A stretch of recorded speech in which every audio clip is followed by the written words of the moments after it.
So, Mom, there's no denying above all else that we were really best friends. The closest person to me. There was very little we actually didn't know about each other, and that may not be common for a parent-child relationship, but I think it should be. It was really you and me against the world. Dad, of course, played a very big role, but much of the time it was me and you co-navigating. It could be a nighttime drive with the cats to get ice cream, a trip to Kinko's to print flyers, a rush over to District 11 to get them into the boxes, one of the Barnes and Noble nights, or one of the trips to the post office to look for checks to see if we'd be able to pay the mortgage that was on its third refinancing. My upbringing was very non-traditional. When I left school in the second grade to be homeschooled, my curriculum was making cold calls and stuffing envelopes for plays. At one point, I had to ask you if I could stop being in plays so I could go back to the fifth grade. But you gave me responsibility, so much, and it really shaped me. It shaped me because you trusted in me so much. When your mom dies, you expect to be sad. It's your mom. But with you gone, it's not really just that I'm sad, I'm void. There's something like a missing piece. I've been trying to figure this out, and all I can rationalize is that energetically, my biggest champion and my biggest believer is gone. Energetically, I feel that. You were really my biggest believer, way more than most moms. No matter what activity or sport I picked, you were behind it fiercely.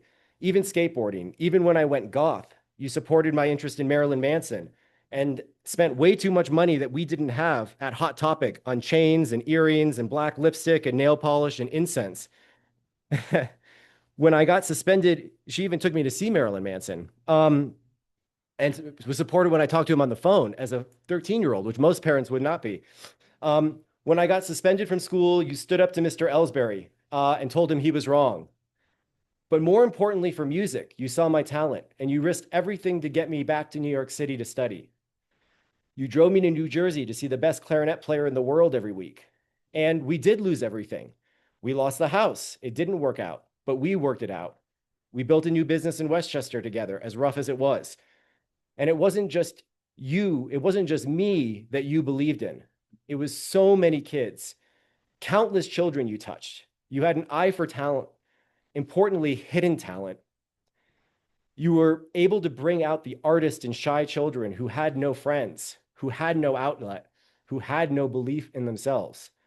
And sadly, sometimes whose parents were too distracted to care.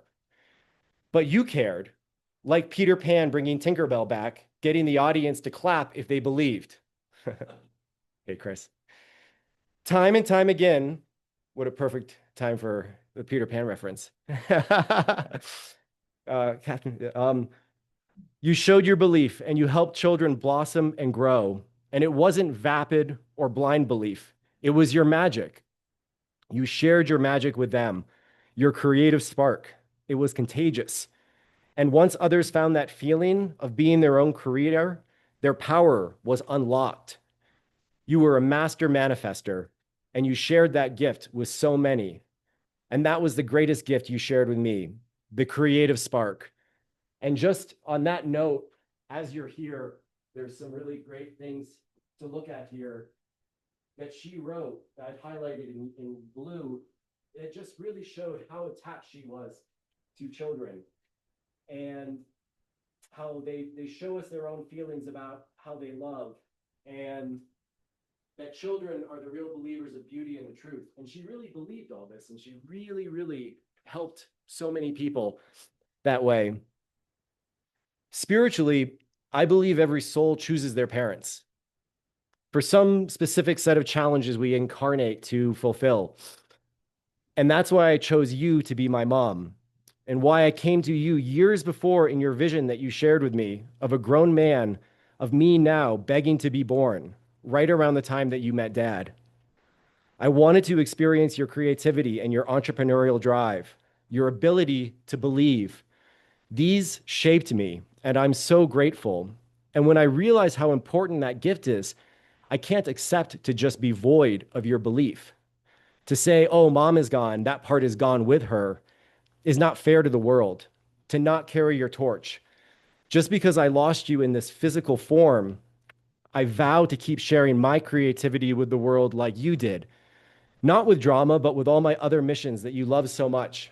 And being able to share my spiritual belief system with you in these last years was amazing. You'd sit in awe listening to me, so comforted by the belief that we all share a soul and that we've had many lives together and that we choose to be here together, as we will choose to be here together in other lives as well. I know you are deep in the bliss I know and remember, that you know and remember, the bliss where I can connect to you anytime to channel that creative spirit that I wish to embody. And as you experience your reunion with our soul tribe, Puri and Zeke and Dolly and Mac, welcoming you home, you can remain a part of my life and Dad's life and all other earthbound souls whose lives you've touched. You'd be a hard spirit to forget, and forget you we will not.